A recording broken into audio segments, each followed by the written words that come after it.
I always believed that if I tried hard enough, if I smiled just right or spoke just softly enough, my parents would see me. Not just look at me, actually see me. For who I was, what I tried to be. For everything I did to earn their love. But if you grow up invisible, you learn pretty quick that affection isn't always handed out equally. Especially not in our house. We lived in a modest two-story brick house in a quiet suburban neighborhood, one of those cookie-cutter communities where every lawn was trimmed to regulation length and everyone waved like they genuinely cared. From the outside, we looked perfect. My dad, Richard, worked as a regional sales manager for a logistics company, always in button-downs and Bluetooth earpieces, always with a loud laugh that filled a room. My mom, Angela, was the social butterfly, PDA president for 5 years straight, queen of themed birthday parties and casserole contests. And then there was me. From a young age, I learned to make myself useful. I didn't throw tantrums or break things or ask for expensive toys. I'd help Mom unload groceries, set the dinner table just the way she liked it, and memorize Dad's coffee order before I was 10. I knew my role, the dependable daughter. The one who didn't cause ripples. At dinner, conversation always danced around my dad's day or the newest neighborhood gossip Mom picked up. I'd try to speak sometimes, to add a story from school or mention the art contest I'd entered. But inevitably, they'd pivot mid-sentence as if I hadn't spoken at all. I got used to it, that gentle hush of being ignored. Still, back then, life was manageable. I had my small victories. A good grade here, an award there. Sometimes Mom would paste a certificate on the fridge, right next to the dentist's reminder magnet. Those were my golden moments, rare and brief, but mine. Our house always buzzed with movement, Sunday barbecues, impromptu dinner parties, the smell of cinnamon rolls on weekend mornings. And I'd be there for all of it, cleaning up the plates, helping refill drinks, smiling when introduced to guests like I was part of the picture. They were good at pretending we were one big happy family. And for a while, I was good at pretending too. The thing is, you don't notice what's missing when you've never had it. You just adapt. But everything changed the year I turned 4. That's when my mother's pregnancy test came back positive. And though I didn't know it then, that single pink line on a plastic stick would divide my life clean in two, the before and everything that came after. I don't think anyone plans to fade into the background of their own family. It just sort of happens, slow and quiet. Like water wearing down stone. One skipped birthday lunch here, one missed school recital there, and suddenly, you're just not the one they're looking for in the room. But before all that, before everything shifted, there was a time where I still had a seat at the table. I was 7, maybe 8, and I remember thinking our house was filled with love. It wasn't true. Not the way a child needs it, but it was full of noise. Noise can trick you like that. Dad would toss me his keys on Saturday mornings and ask me to start the car for a head start, even though he had no intention of leaving yet. I'd do it anyway, just to hear him say, "That's my girl." And I'd glow from those 3 stupid words for a week straight. Mom used to brush my hair before school, her fingers tugging gently through knots as she rattled off her mental to-do list aloud. Dry cleaning, book club, cupcakes for next week's bake sale. She never asked me about my day, not really, but she'd press a kiss to my forehead after the final stroke. That kiss felt like everything. It was only later that I'd realize how transactional it had all been. At school, I learned that families didn't all look like mine.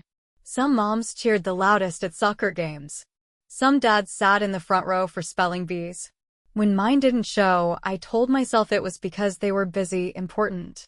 I wore their absence like a badge of honor, even when it burned.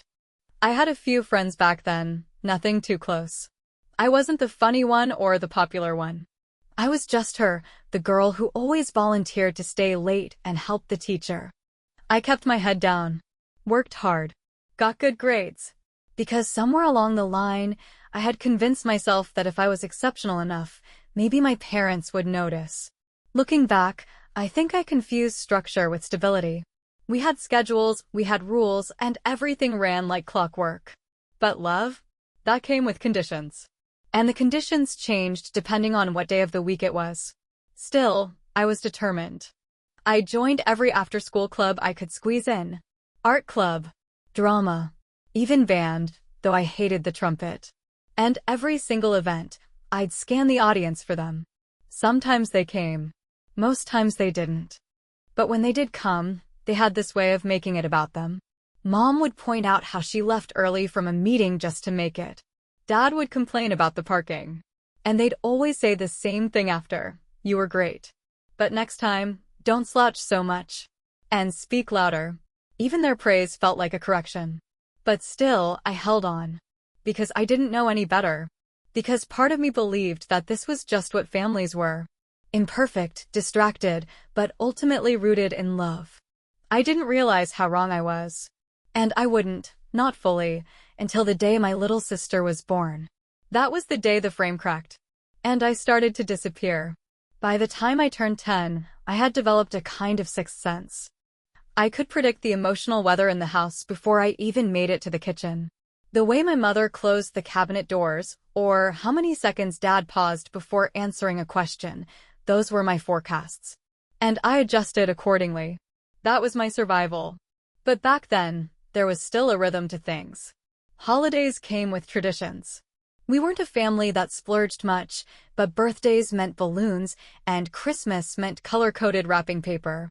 I used to help Mom decorate the tree, carefully placing each ornament exactly where she told me to, while she sipped her wine and hummed along to old Nat King Cole records. Those were the moments I told myself this was what family meant. That if I kept being helpful and agreeable, maybe one day they'd look at me with the same warmth they gave each other. I didn't know how temporary that feeling was. Things were still normal on the outside.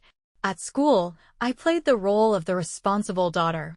The one who always turned in assignments early. Who stayed quiet in class unless called on. Who other kids' parents used as the example when lecturing their own kids. Why can't you be more like her? And maybe that's why I held on so tight to every breadcrumb of attention at home. I remember one time in the 6th grade, I got first place in a district-wide essay contest. I even got a little plaque, cheap plastic, sure, but my name was etched into it. I showed it to my mom while she was putting on makeup before a dinner party. She glanced down, muttered, "That's nice, sweetie," and went back to applying lipstick. They didn't come to the award ceremony. The thing is, when you're a kid, you don't think to question that kind of neglect. You internalize it. You think maybe if you'd smiled more, done better, been more somehow, they would have cared. So you keep trying. Even as it chips away at you. But it wasn't all bad. There were pockets of peace. Sunday mornings when the house was still quiet and I could sneak out to the backyard with a book. Or late evenings when the world was asleep and I could just exist without trying to impress anyone. Those moments kept me whole barely. I think, if things had stayed like that, I could have managed. I could have kept pretending. But one August morning, I woke up to the sound of my mom on the phone, her voice breathless with excitement. I padded down the hallway, rubbing sleep from my eyes. When she saw me, her face lit up in a way I hadn't seen before. "We're having a baby," she said. She was glowing. And I smiled. Because I didn't know. I didn't know that this was the beginning of the end. That this baby would arrive like a sun, and I'd be expected to orbit quietly around her, grateful just to share the sky. She was born on a warm spring afternoon, all pink cheeks and perfectly curled fingers. The moment they laid her in my mother's arms, something in the house shifted. Tangibly. Irrevocably. Her name was Lila. Lila Grace. My parents repeated it like a prayer, soft and reverent, as if just saying it made the room brighter. My father cried for the first time I'd ever seen. My mother, glowing in her hospital bed, kept whispering, "She's perfect. She's perfect." I stood there, a 10-year-old girl clutching a bouquet of supermarket flowers, watching the scene unfold like I wasn't part of it. Like I was just some neighbor kid who'd wandered into a moment too sacred for me.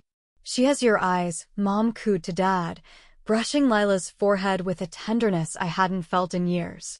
Then she turned to me, her smile dimming like a candle in the wind. "Sweetheart, why don't you go wait in the hallway? You're crowding her." That was the first time I was told to step aside. It would not be the last. After we brought Lila home, everything revolved around her. Suddenly, our house was full of pastel onesies, lullaby music, and a never-ending stream of visitors cooing and marveling over how beautiful she was. People brought gifts and casseroles. They asked to hold her. They praised her name. No one asked how I was adjusting. No one noticed that I'd stopped setting the dinner table, or that my homework started piling up, or that I'd lost interest in the clubs I used to love. At first, I told myself it was just temporary, that they were tired, that babies needed more attention. I kept my head down and waited for my turn. It never came. Where once my mom would critique my posture or remind me to smile during school events, now she didn't even show up. "We can't take the baby out in this weather," she'd say, waving me off without looking up from Lila's cradle. Dad, too, he was always working late, or so he said. Truthfully, he'd come home, grab Lila, and disappear into the nursery with her like the rest of us didn't exist. Even my birthdays shrank. When I turned 13, I asked for a simple dinner at my favorite diner. Instead, they threw Lila's 6-month half-birthday party, complete with a customized cake and family photo session. I spent that night in my room, watching from the hallway as they toasted to her with sparkling cider and laughter. I became the babysitter, the live-in nanny. "Could you warm her bottle? Can you watch her for a sec while I shower? Take her outside, would you? She cries less for you than she does for me." It wasn't affection, it was utility. I was a convenience. And I said yes every time. Because deep down, I thought maybe if I was helpful enough, they'd finally love me again. But as Lila grew, so did the space between us. Between me and them. They dressed her in designer clothes. Enrolled her in elite music classes before she could even spell. Posted her pictures online like she was royalty. "She's going to be something special," my dad would say, ruffling her hair. What did that make me? By the time I graduated high school, I barely even bothered trying. I left the ceremony alone, holding a rolled-up diploma in one hand and my silence in the other. No photos. No flowers. Not even a good job. That summer, they planned an elaborate family vacation, just for the three of them. "We didn't think you'd want to come," Mom said, with a frown that implied you don't belong here anymore. I watched them load the car. Lila beamed from the back seat, waving at me through the window. And that's when I realized it, not all families are broken loudly. Some of them just forget you exist. By the time I turned 20, I had mastered the art of emotional self-erasure. I could stand in the same room with my family and not be seen. Not in any meaningful way. I was the ghost of their convenience, materializing only when something needed doing, disappearing just in time for the group photos I was never asked to be in.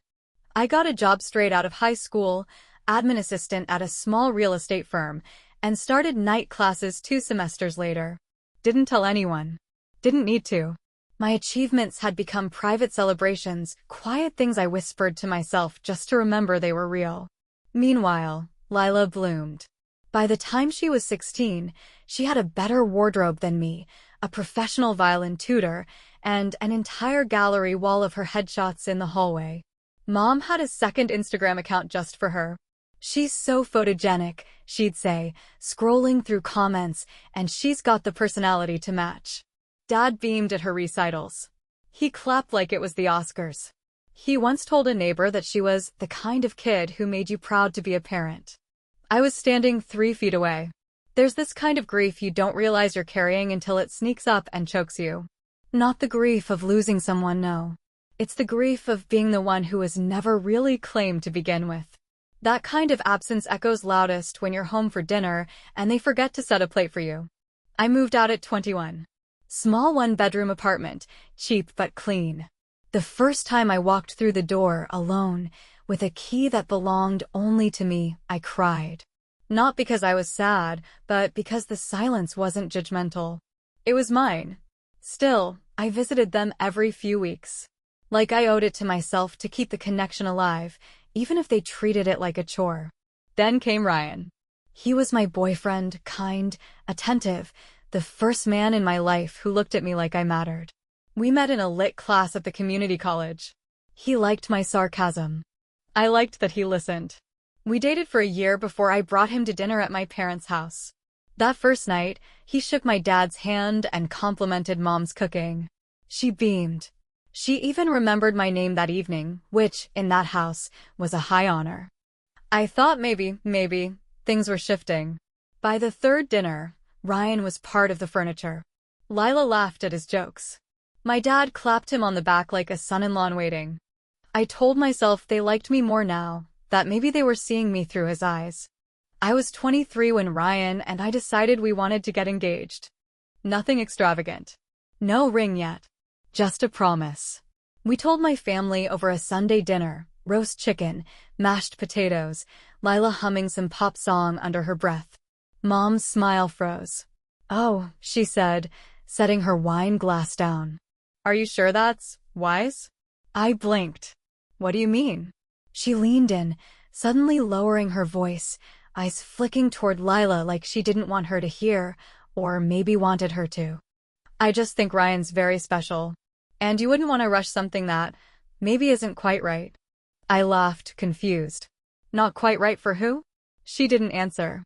Just gave me that smile, the one that said, "You should know your place by now." That night, as I helped clear the dishes, I heard the back door close.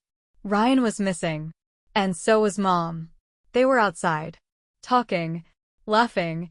I watched them from the kitchen window, my stomach curdling. I had no idea what she was saying to him, but I would find out soon enough. And it would destroy me. I should have known something was wrong the moment Ryan came back inside. His face didn't look different, not visibly, but something was off. Like the light behind his eyes had dimmed, just slightly. He walked in carrying Mom's wine glass, like he'd offered to help her clean up, like he hadn't just spent 20 minutes outside with a woman who never once looked at me like I was enough. I asked him if everything was okay. He smiled, kissed my cheek, said yeah, of course. But the warmth was thinner, more polite. And in that moment, I think some part of me, the part I'd spent years teaching to ignore danger, flinched. A week passed. Then 2. Our conversations grew shorter. He started canceling plans. "Work," he said. "Just tired." But the way he avoided eye contact told me it wasn't just that. I tried to ask. Tried to fix whatever was cracking between us. But every time I reached out, it felt like touching glass, cold, fragile, already broken. One night, after yet another canceled dinner, I asked him outright, "Did my mom say something to you?" He paused. That pause lasted just 1 second too long. And that was my answer. The next day, he came over to talk. No flowers. No smiles.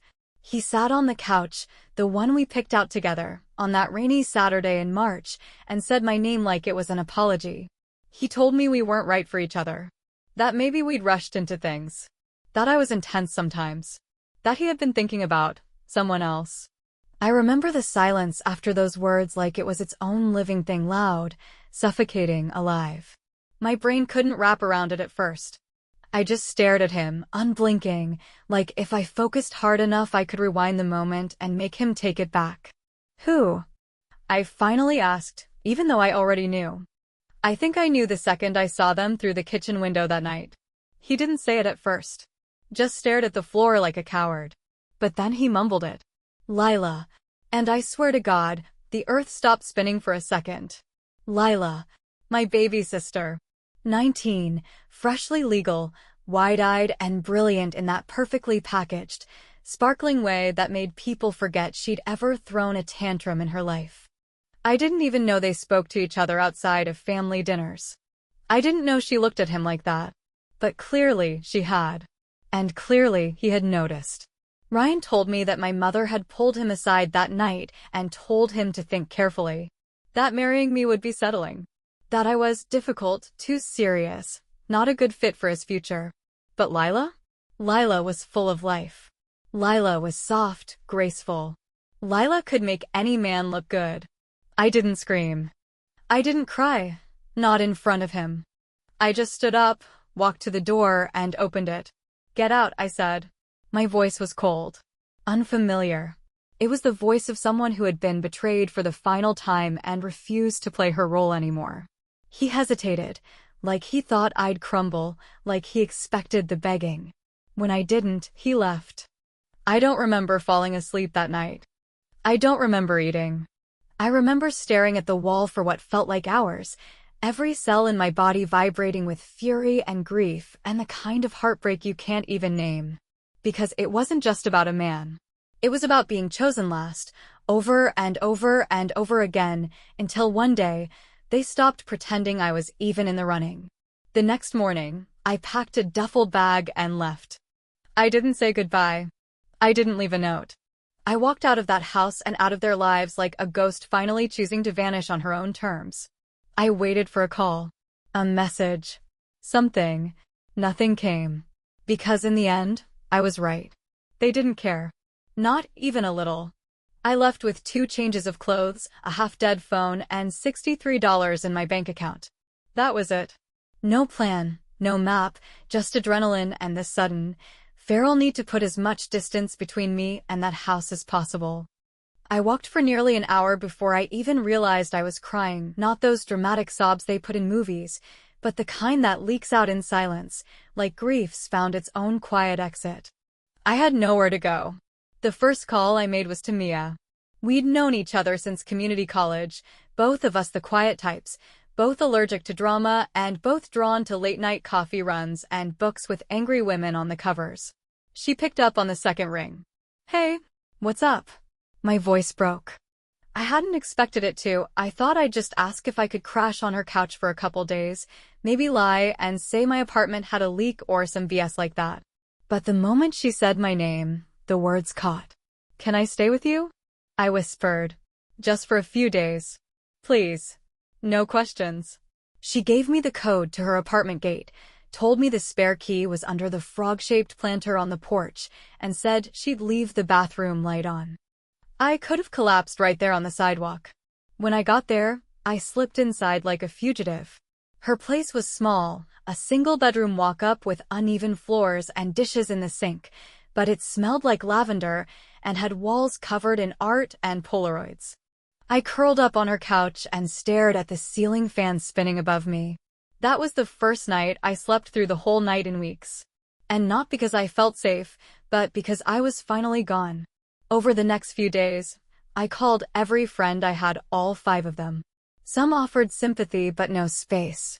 Some gave me numbers for shelters. A few ghosted me altogether. It was humbling in that soul-splitting kind of way. You find out exactly who's in your corner when you're curled up in someone else's hoodie trying to figure out if you can afford gas and breakfast. Mia let me stay a week. I didn't ask for more. She was kind, but she had a life, a boyfriend, and barely enough space for herself. I thanked her with a handwritten note and a promise I couldn't keep. I'll be okay. I wasn't. Not yet. I couch-surfed for a while. A friend from work let me crash for 2 nights. Another classmate had a futon for a weekend. I lived out of that same duffel bag, rotating the same clothes, trying to keep up appearances at my job. I'd go into the office in the mornings pretending everything was fine, then spend my lunch break scouring Craigslist listings and messaging strangers in Facebook housing groups. The worst part? My parents didn't call. Not once. Neither did Lila. And Ryan? Forget it. From what little I allowed myself to check, he was already liking her pictures again. Already part of their life, the one I'd been replaced in, like an old piece of furniture donated to Goodwill. But here's the thing no one tells you about rock bottom. It's stable. It doesn't shift. Once you've hit it, every step after that is up. And for the first time in my life, I had nothing to lose. That kind of freedom? It's terrifying. But it's also the first ingredient in revenge. It happened on a Thursday. I was working a double shift at this grim little coffee shop on the edge of downtown, the kind with flickering lights and a register older than me. It was the only place that had taken me in after I left my job. I didn't quit because I wanted to. I quit because I couldn't keep showing up with the kind of exhaustion that makes people ask questions. My manager, Corey, liked that I didn't talk much. Customers liked that I got their orders right. It was simple, and for the first time in a while, simple felt good. That day, I was mopping behind the counter when he walked in. Tall, sharp suit. The kind of presence that made everyone around him straighten their backs without realizing they were doing it. He wasn't loud or flashy. But he had that kind of stillness, the kind that only comes with money, confidence, or both. He ordered a black coffee, no sugar, and stood quietly at the far end of the bar while I poured it. I didn't look twice at first. Guys like him didn't exist in my orbit. But when I handed over his cup, our eyes met. And something flickered. He didn't smile right away, he studied me, just for a second. Not in a creepy way. In a curious way. Like he saw something familiar in me, something hidden. "Rough day?" he asked. "Rough year," I said, surprising even myself. He smirked, not out of pity, but recognition. "I get that," he said. Then he dropped $100 bill into the tip jar. "Keep the change." I stared at it after he left like it might catch fire. No one tips like that. No one looks at someone like me and actually sees them. But he had. And he came back. The next week, he was there again. Same time. Same order. Same quiet presence. This time, he asked my name. I gave it. Then his. Adrian. Just Adrian. He didn't offer details, but you could tell. The watch, the car keys, the effortless way he moved. He was the kind of man who could buy a penthouse with cash and still charm the guy who changed his tires. Over the next month, we talked. Not every day. Just enough. Enough for me to learn that he was in tech, that he started from nothing, and that he liked people who didn't waste words. "The world's full of noise," he said once. "I look for the quiet ones. They usually have the sharpest minds." I think that was the first compliment I'd believed in years. Eventually, he asked me out. I was hesitant at first, not because I wasn't interested, but because I didn't want to be a project. I didn't want to be someone's good deed. But Adrian didn't treat me like that. He didn't flinch when I told him I didn't have a real place to live. He didn't blink when I said my family had cut me off without a second thought. Instead, he nodded like he understood. That just means you've got no strings. Nothing holding you back. Our first date wasn't some cliché dinner. He took me to this weird little used bookstore, hidden above a jazz bar, and told me to pick one book that changed me. I picked a tattered copy of The Bell Jar. He picked The Art of War. We read side by side for 2 hours, then walked in silence through the city like we'd done it 100 times before. I don't know when we became official. It just happened. Like two puzzle pieces that didn't know they'd been missing each other. And suddenly, for the first time in my life, I wasn't orbiting someone else. I was standing still. And someone had chosen to orbit me. But here's the thing, Adrian didn't just see me. He believed in me. And that belief lit something I hadn't felt in years. Not just healing. Power. And if you think I was going to let my past just fade quietly behind me after that, you don't know me at all. It had been 3 years since I saw them last. 3 years since I walked out of their lives and into my own. 3 years since I left behind the name that used to ache in my throat every time they said it like it was a footnote. And in those 3 years, I had done what they never thought I would. I became someone. Not just in love, though yes, Adrian and I were still together, stronger than ever, but in life. I had started my own marketing firm with Adrian's seed money and my own damn grit. The business took off fast, and within a year, I had clients with names that made my mother's social circle foam at the mouth. I wasn't rich like him, not yet, but I was building something. Something mine. That night, Adrian surprised me with dinner reservations. "Somewhere you like," he said with that sly smile that always meant, "Trust me." He pulled up to the restaurant in the matte black Aston Martin I still refused to believe we owned. The kind of car that made people stare. The valet practically tripped over himself when we stepped out, Adrian in his tailored jacket, me in a black silk dress with a slit I never would have dared to wear 3 years ago. But tonight I didn't shrink. I didn't soften. I stood tall. We walked through the restaurant's double glass doors, and that's when I saw them. My parents. My sister. Seated near the window in a booth that screamed upper-middle-class effort. My father in his old sport coat, my mother in a dress I remembered from Lila's high school recital, and Lila, perfect, polished, hollow, sipping from a wine glass like she thought it made her interesting. Their heads turned when they heard the hostess greet us by name. First my mother looked up. Her face froze. Then my father. And then Lila. If you've ever wanted to know what guilt, regret, and envy look like when they collide, it's the expression on three people's faces when the daughter they discarded walks into a luxury restaurant wearing confidence like armor, on the arm of a man they wouldn't even dream of being introduced to. They didn't speak at first, just stared. I could see the math happening in their eyes, the dress, the hair, the car outside, the fact that Adrian held my waist like I was something treasured. I didn't smile. I didn't nod. I just walked right past them. We were seated across the room, private table, champagne already waiting, Adrian's doing. He poured 2 glasses and leaned in. "They're watching you," he said, voice low. "Good," I said. And they did. All through appetizers. All through wine. My mother kept glancing over like she was trying to catch my eye, like she was daring me to acknowledge them. But I didn't. Because they don't get this version of me. They don't get the woman who clawed her way out of their shadow. They don't get a seat at this table. After dessert, as we stood to leave, they made their move. My father approached first, smile tight. "We didn't know you'd be here," he said. It was meant to sound casual, but his eyes kept flicking between Adrian's watch and my heels like the truth was burning his throat. My mother joined next, clutching her bag like it was going to protect her. "You look amazing, sweetheart." I didn't respond. Then Lila. She stepped forward, and for a moment, just a moment, I saw that sparkle in her eye again, the one she used to have when we were kids and she needed help sneaking cookies. But that was years ago. This version of her didn't want sisterhood. She wanted absolution. "Can we talk sometime?" she asked softly. "Catch up?" I met her gaze dead on. And I said the first honest thing I'd ever said to all of them. No. 3 letters. 1 lifetime of silence, grief, and neglect rolled into a single, sharp blade. And I turned my back on them. Again. Only this time, they felt it. The messages started the next morning. First it was a text from my mother, something light, painfully performative. "You looked stunning last night. So proud of you. Let's do brunch soon. Just us girls. XO." I stared at the words like they were a joke.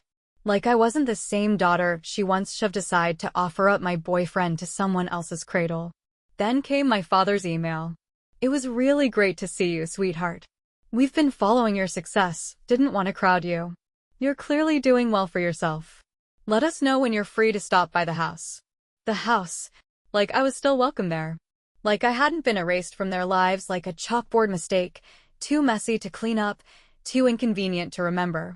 Even Lila reached out. "I've missed you. Can we talk?" I think we both made mistakes. Mistakes. As if stealing someone's life, someone's future, someone's fiancé could be boiled down to a clumsy slip of the hand.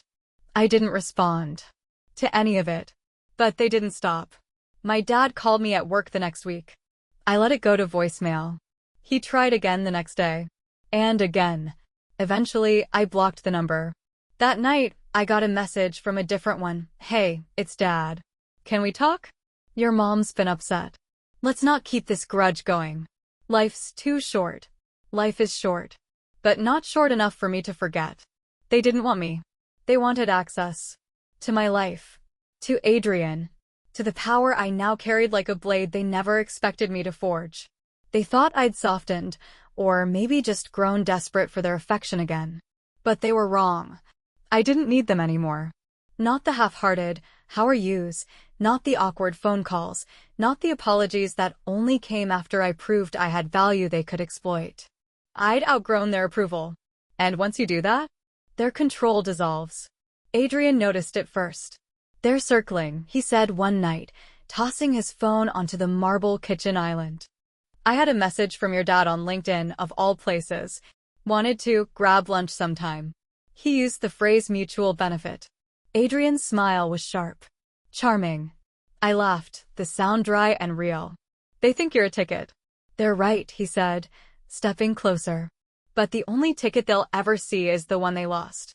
There was something healing in his calm, not because he promised revenge, but because he never tried to erase the fire I kept hidden in my chest. He knew I wasn't bitter. I was just done. And sometimes, being done is more powerful than being angry. A few weeks later, my parents showed up at my office unannounced. Front desk buzzed me. "There's a Mr. and Mrs. Your parents here? Should I send them up?" "No," I said. "Tell them I'm in a meeting. Then tell security." They left a note. Handwritten. My mother's cursive, still immaculate, still fake. It read, "We're sorry for the past. We want to move forward. Please don't shut us out." I folded the note and dropped it in the trash. Because here's what they'll never understand. You can't shut someone out who already walked away. You can't reconnect when you never reached out to begin with. And you can't beg for the daughter you remember only after the woman she became is out of your reach. I don't think they ever really believed I meant it. Not when I walked away. Not when I ignored their calls. Not even when I left them standing in that restaurant, clutching their pride like it was something they could return for store credit. They thought I was bluffing. Because that's what I always did, right?